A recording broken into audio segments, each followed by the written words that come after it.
kay Rani din. Caswell on the attack. Inaararo niya si Don Dononte. Watkins, inaararo si Asi. That's an offensive foul on Camilo. We have enough time to catch up in this game, no? Napatay sila. Hindi sa kanyang bilis, pero yung change of speed at yung talino. Sa labas ng partida, kailangan na nila maging mas matalino sa defense. Covers 5 to shoot. Braswell lost it to the baseline. At ang bola nasa Gilas Filipinos na. Look at the impact, Terrence Romeo. Mga shooters natin, because of our misses, nag-hesitate sila. Who will not hesitate? Calvin couldn't get the bounce. Romeo and rebounds that big man. Ano ang height mo, Brian Davis? Romeo again. Abuela from ahead of Norway.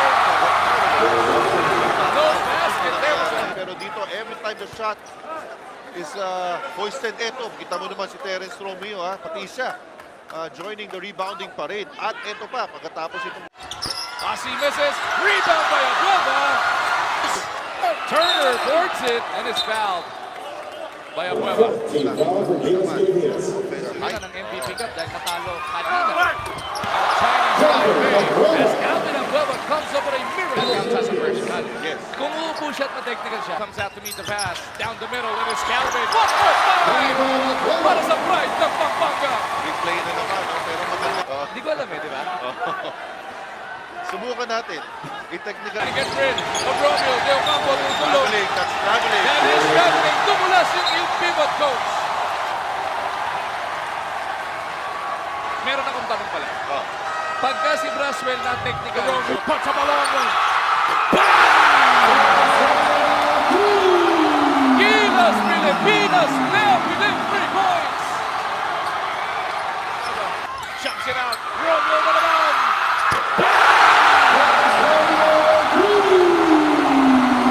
Happy balik sa atin ang PLD Leon Rizal. Abuela back to Castro. Romeo tracks it down. 10 seconds stumble. One more time.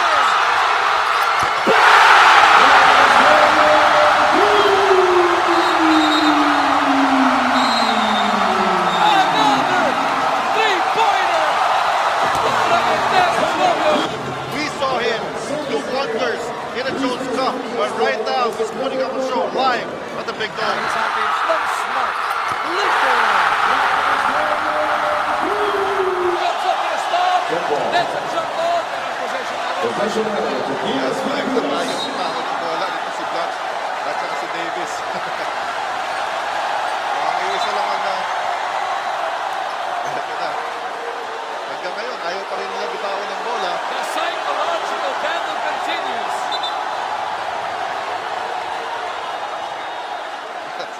Finally, natapos na niya naman.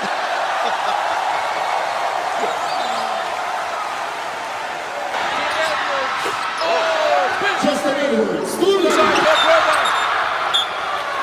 That basket counts. Don't let it go. And si Braswell, hindi kaagad niya nabibitawan yung bola. Kanina pa siya tinatrap, but he failed to recognize that trap. Kanina siya Romeo dancing with ball. Oh! Gilas Pilipinas! Gilas Pilipinas clicking on all cylinders here. We have been since the 5-11. New Zealand pushing it. Apat na kalaban. Abuela with the handball. And Gilas will have possession. medyo mapitig mo na ito. Ayaw na bigyan niya Braswell. Hindi daw. Gilas burning some clock.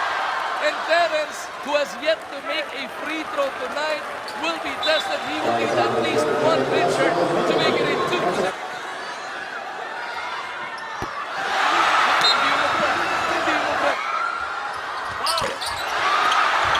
Ayaw talaga para kay Terrence. Pagkatataw na New Zealand to force overtime. Pinitin nila yung 5-second violation. Romeo is fouled by Braswell.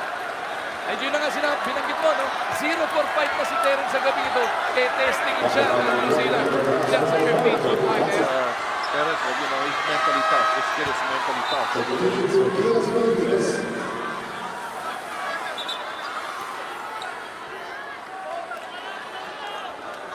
Shots.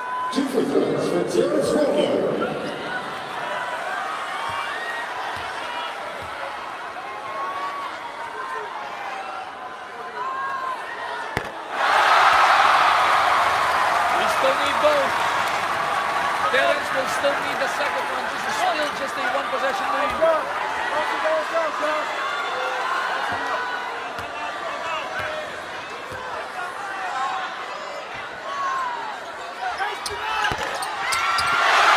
Terrence gets the bounce.